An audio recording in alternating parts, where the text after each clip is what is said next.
kabi-kabilang investigasyon eh. Di ba? At ngayon, nabalitaan mo ba, bubuo ng panibagong TRICOM. Teka muna ha. Oho. Yung Quadcom, 4. Quad. Yes. Yung 5, di ba may 5 yan? Yung sa... Quintacom. Quintacom, yun sa ano naman yun, sa So ito naman, bigas. 3. Ito, dati meron ng TRICOM eh. May TRICOM na dati? Dati meron ng TRICOM, dati yung sa... Ano nga ba inimbestigahan? Yung 19 Congress, yung sa... Meron TRICOM eh, nakalimutan ko lang eh. Ngayon, meron na naman. Ngayon, bubuo ng panibagong TRICOM, Nason. Anong iimbestigahan? Ang magiging focus daw po ng TRICOM ay ang usapin ng flood control projects anomaly. Aba? Oho. Di ba sabi nga ni Senador, ni Congressman Sandro, mukhang hindi maganda yan. Sabi nga. Tayo mismo, imbestigahan natin sa sarili natin. Majority leader nagsabi yan, ha? Itinuturo sila eh. Di ba? Yung mga mamabatas, congressmen eh. Na sangkot sa mga maanumalyang flood control eh. Ito, pakinggan mo. May magsasalita. Mula po sa Kamara de Representante. Yung magsasalita ba? Mayroon. Parang ayun, wala eh. Meron? May shot eh. Sige nga. House Resolution 145. Iparinig natin, direct. Mr. Speaker, I would like to reiterate my previous motion and move for the adoption of House Resolution number 145. All those in favor, say aye. All those against, say nay. The ayes have it. Majority Leader. Ayon. Ito pong House Resolution number 145, teka lang, yung nakaupo kayo doon sa ay si Congressman Jay Kung Hoon. Yun. Yung sino nagsalita, mukhang bago eh. Sino yun? Congressman na medyo bata pa. Wala rin nakalagay dito eh. Pinagtibay daw po ng Kamara ang resolusyon nagbibigay ng go signal sa 3 komite na mag-iimbestiga sa maanumalyang infrastructure projects. Nelson, yan o. Yung sino yung congressman na yon, yung nagsalita, na nag-move ng motion. Ito'y matapos i-adapt daw po ng plenaryo ng Kamara ang House Resolution para bigyan ng kapangyarihan. Nelson, ito na. Number 1, House Committee on Public Accounts. Number 1, House Committee on Public Works and Highways. Number 2, at House Committee on Public Order na mag-iimbestiga sa mga anomalyang flood control projects at iba pang mga infrastructure projects.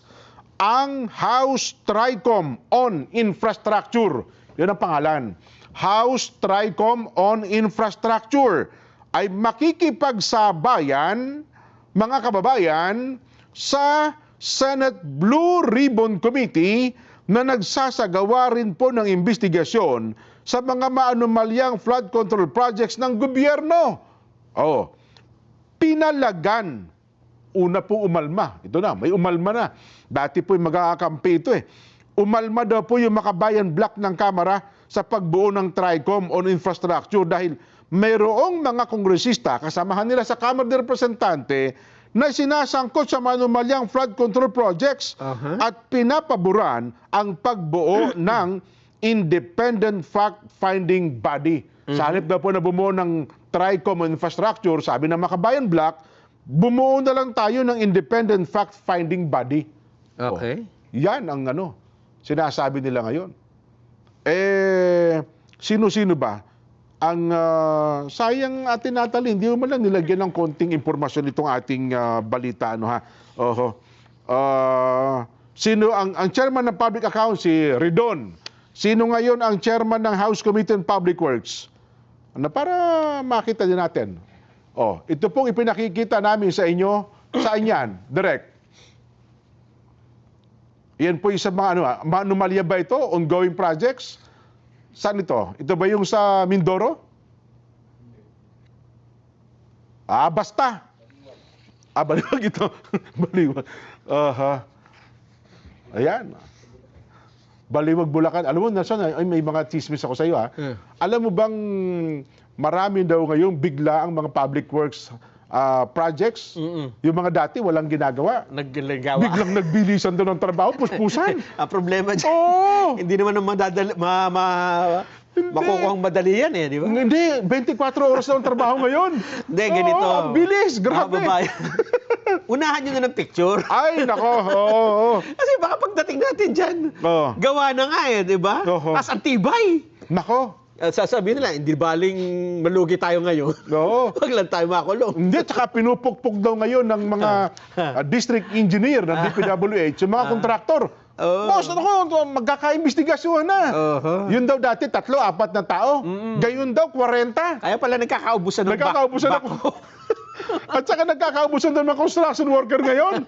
Sabi nung isa, di boss, hindi ako marunong mag-ano. Hindi, kaya mo yan ako. Pwede na yan, no? Tuturuan ka namin. Malaki ang sweldo rito. 50,000 per month. Oo. Ang dami daw ngayon. Diyan daw sa may Quezon. Binagpadala ng picture sa akin kanina, biglang binawi eh. Eh di ba, dyan, Oo.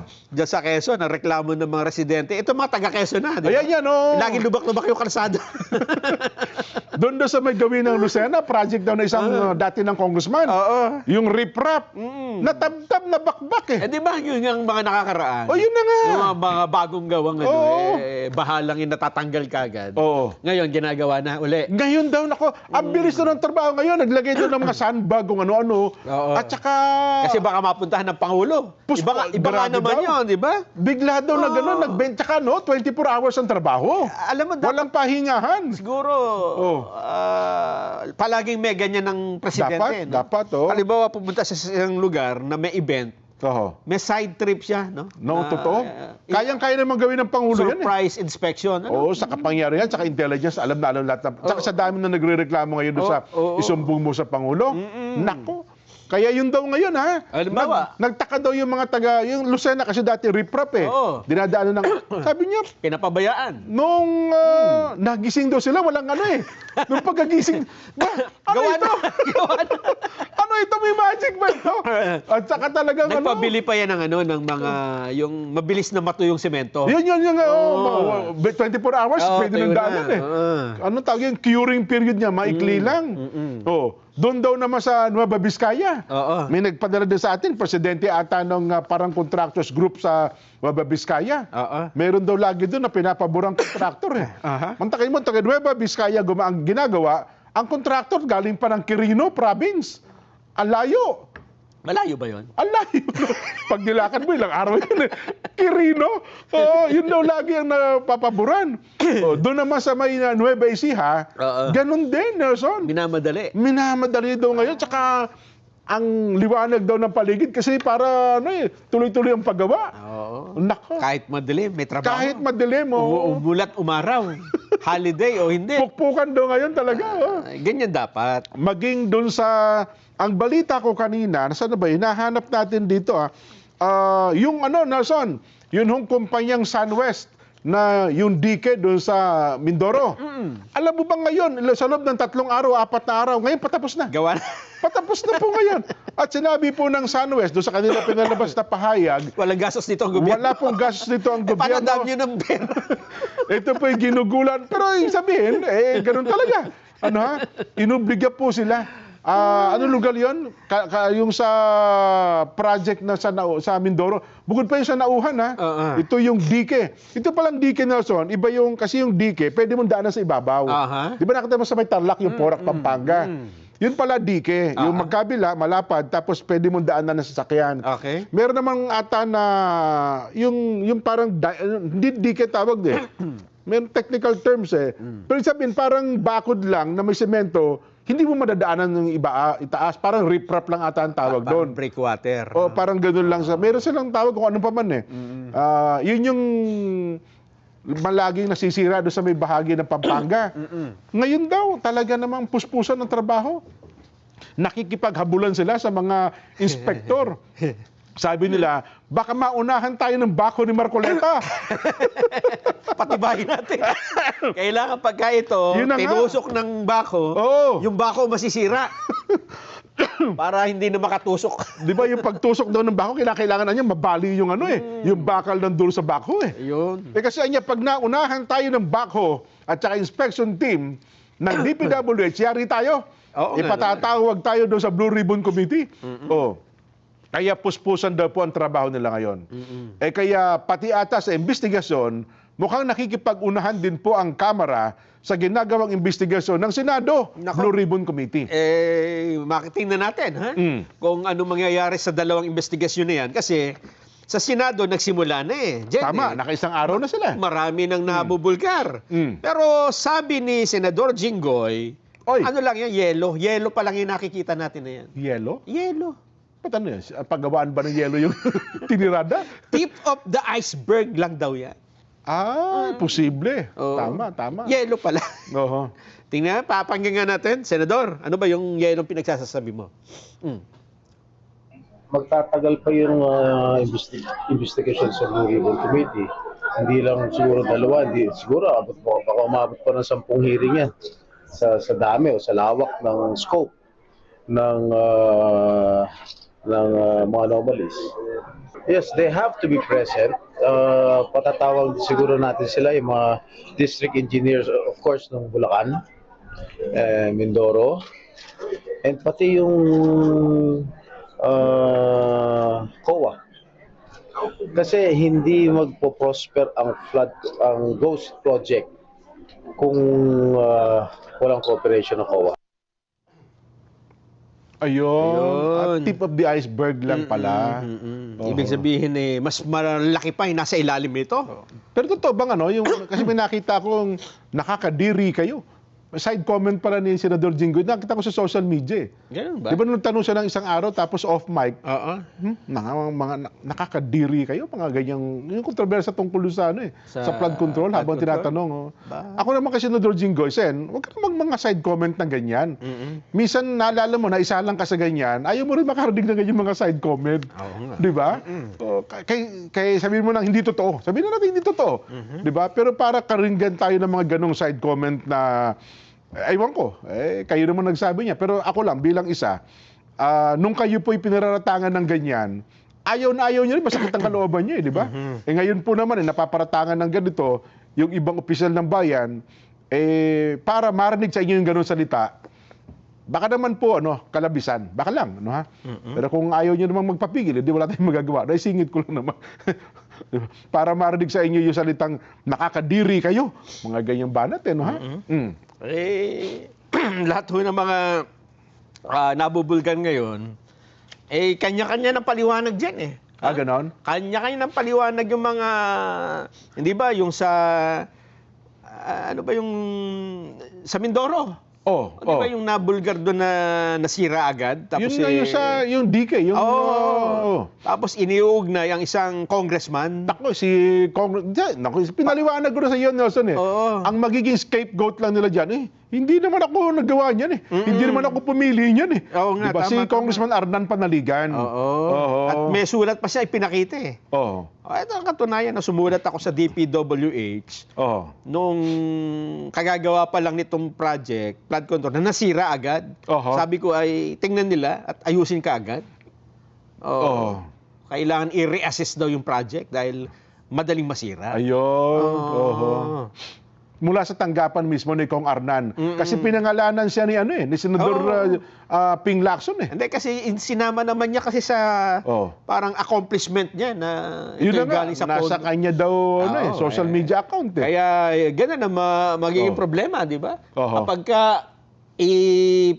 kiniklaim mo. Kiniklaim mo. Tapos nagka-problema. Nung nagka-problema, ayaw mo na. Yun, Parang gano'n ang mangyayari. Kasi, di ba? Pero sa nakakaintindi, aywan ko lang po, kung kay Kong Arnan, kung may naniniwala po sa paliwanag ninyo. Bagay, yun ang paliwanag ninyo, wala tayong magagawa. Pero katanggap-tanggap ba yung paliwanag ninyo?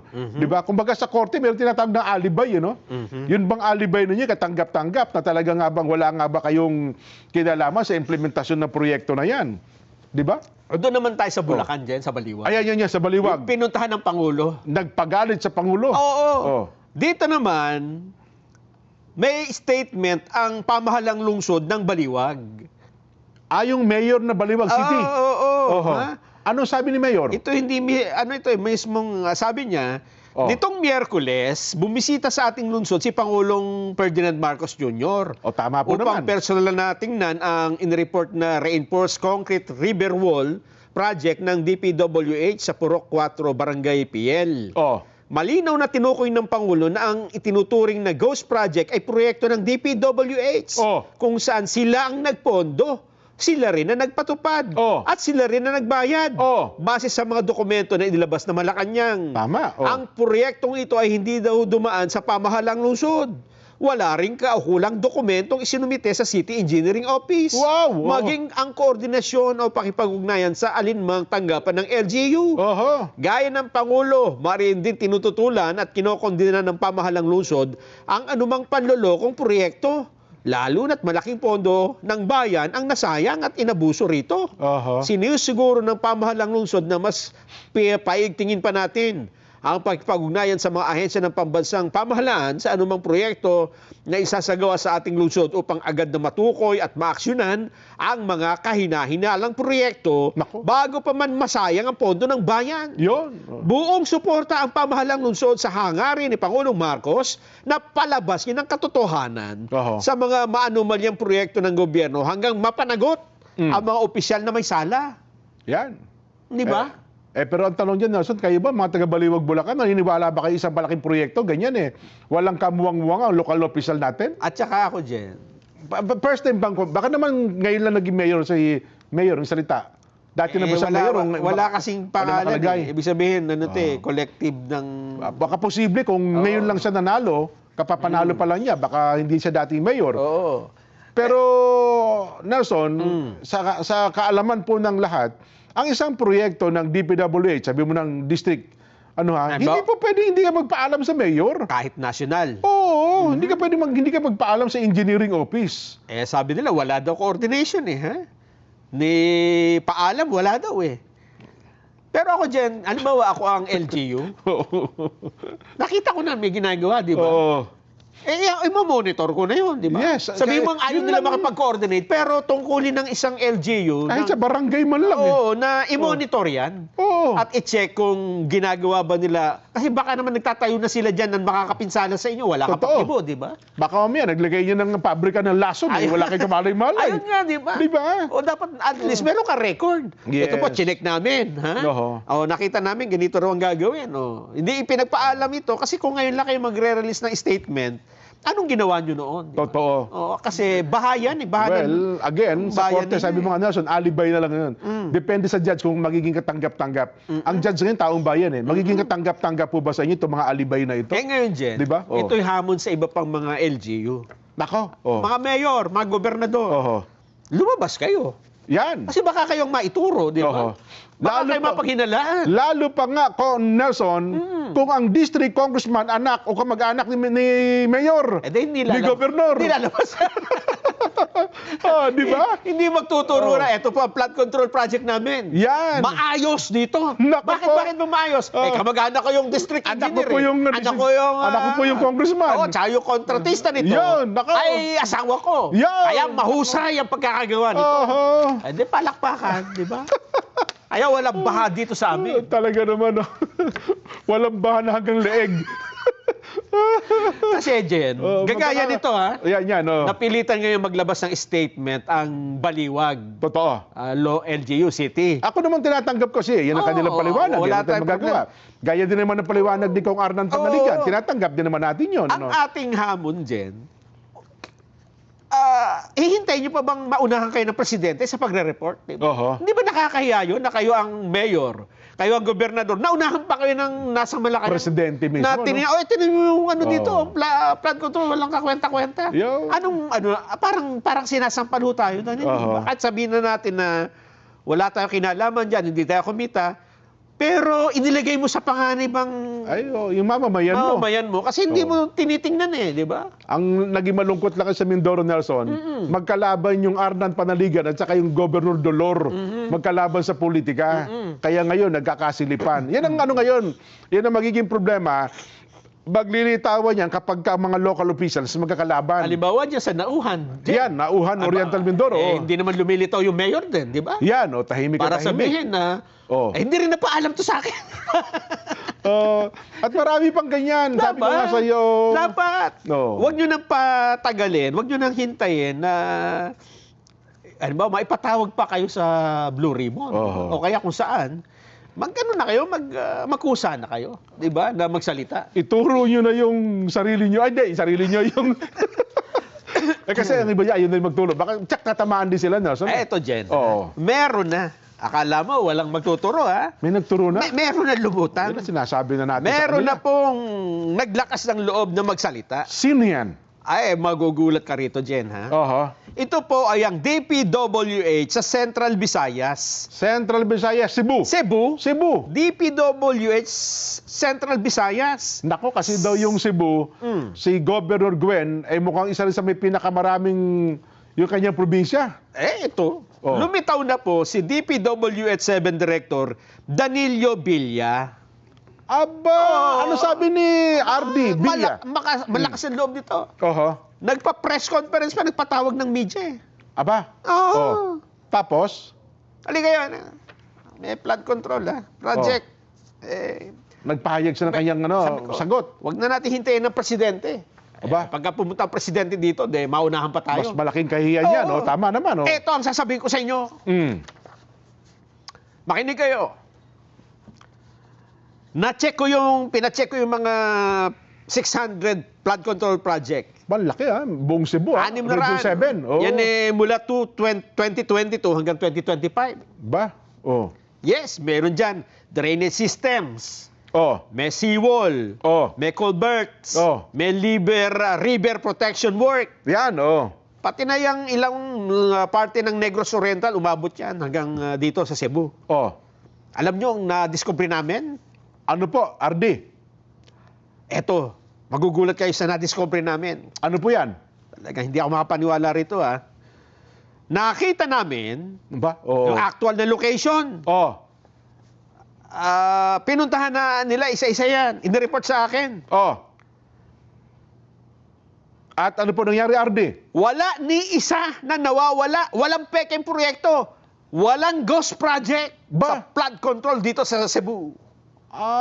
So gusto niyo sabihin, na-implement at walang ghost project ang buong Cebu? Wala. Maayos Region dito 7. sa Cebu. Maayos. Tapos? Itong bilyon-bilyong kontrata rito, okay na okay. Sa ilang kontraktor, kahit ilang kontraktor yan, walang problema rito. Lahat nagawa. Kaya, mahal na Pangulo, huwag na kayong pupunta rito sa Cebu. Huwag na kayong mag-iimbestiga rito. Ganun ba sinabi? Hindi, wala. Ganyan lang. Yan. Ayun. Ang guni-guni po ay walang nangyaring katotohanan. Kasi na sinasabi ni Senador Ping Lacson Wala rito niyan. Guni-guni lang daw yun Wala. Walang ganon. Grabe, no? Ang guni-guni po ay walang nangyaring katotohanan na parang iniisip mo lang na meron pero wala. Sinisiguro ko po na base ho sa report ng ating tao sa Region 7, wala po ganong klaseng mga proyekto. Ganyan dapat. Harapin niya. Bigla, lumitaw kaagad kayo, di ba? Ayun. Kahit yung mga mayor, mga gobernador. Tingnan niyo yung mga lugar ninyo kung may flood control na ginagawa at kung mali. Malakas ang loob ni RD Villa. Talaga naman. Kasi kung wala naman talaga, di ba? Ayun, kung talagang kaya niyang tindigan yan. Tinatanggap natin ang paliwanag yan, pero siyempre, patutunayan niyo po yan. Naman. Sabi nga ng mga abogado dyan, ikaw ang nag-aakuse. Ikaw magpatunay. Yun. Di ba? So, parang sinasagot niya yung privilege speech si Senador Ping Lacson kahapon. Ano ba sabi ni... May mga guni-guni nga raw, kaya... Hanggang doon sa... Ang alam ko, may mga Cebu? nababanggit na ganun Sa Cebu daw? Hindi ko lang matandaan kung may particular na nabanggit sa probinsya ng Cebu. Ano ba? Sabi niya, mga guni-guni proyekto yan, mga ganyan. May mga, kasi parang doon niya kinuha salitang guni-guni. Sa privilege speech si Senador Ping Lacson yun Guni-guni? Oo. Nakakatakot na drama yan sa radyo nung araw. Horror yan Guni-guni.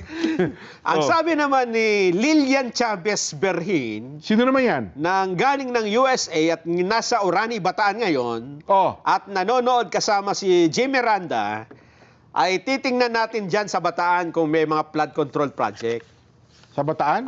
Sila na daw bahalang tumingin at mag-report kung may mga nasira dyan. Ganon. At kung may nakita sila, ay mamimigay sila ng Punta vitamins. si Jim ng Bataan, ano? Vitamin C. Ah, ganon? Vitamin C. Kala ko laod yun sabi pupunta ngayon. Bataan ha? Ah, Bataan ba? Ayan ang sinasabi natin, di ba? Oo. Unahan nyo na, mga LGU. O kaya yung kagaya nan, si DPWH, director ng... Bilya, 7. Bilya, Region di ba? 7, oh. Ano, magsabi kayo. Dito sa matapang nyo harapin yan, di ba? Oho. Dito sa amin, wala. Walang ganyan mga sinasabi nyo. Ano. Lahat ng paratang na yan ay, ang paratang na yan ay guni-guni Ayan, nyo lang yan. guni-guni, oo, Hindi totoo yung mga Yes. Multo yung paratang na yan. Oo. Ghost. Walang ghost project. Tapos, kung yung mayor naman eh, sabi ko, anong walang ghost project? Oho. Puntahan nyo naman, dito po ako sa flood control na ito, Yan. Wala akong flood control dito. Oho. Di ba? Ang inaabangan ko ngayon, Nelson, yung Romblon. Isa Diyan ba? daw sa, Marami din? pakarami. Kasi yung Romblon daw, tahimik daw dyan eh. Walang Oo. ganong Ay, nagre-reklamo. Hindi masyado makikita. Hindi ganong nakikita. Congressman Budoy Madrona, may marami din bang proyekto dyan? At mukhang balita natin kopo din na ilang kontraktor na nandyan eh. And yan din ang hamon natin sa mga congressman. Yan, magsalita kayo, congressman din. Ako po ang congressman dito sa Yan, distrito ng ganito. Oh. Sinasabing maraming flood control project na anomalya. Wala po rito. Oo. Tingnan nyo, nasa likod ko. Ano Yeah. nakikita nyo? Baha, di po ba? Ibig sabihin, wala kaming flood control project dito. Binabaha nga po kami. Binabaha nga kami. Wala ho kaming ganyan. Pinakatunayan walang proyekto. Binabaha po kami. Binaha po yung flood control. Ay, nako. Ilatag ko lang itong ating pagsalu-saluhang Vox Populi, ha? Dahil po sa nangyari at gusto ng investigasyon, TRICOM on infrastructure. Yan po sa Kamara.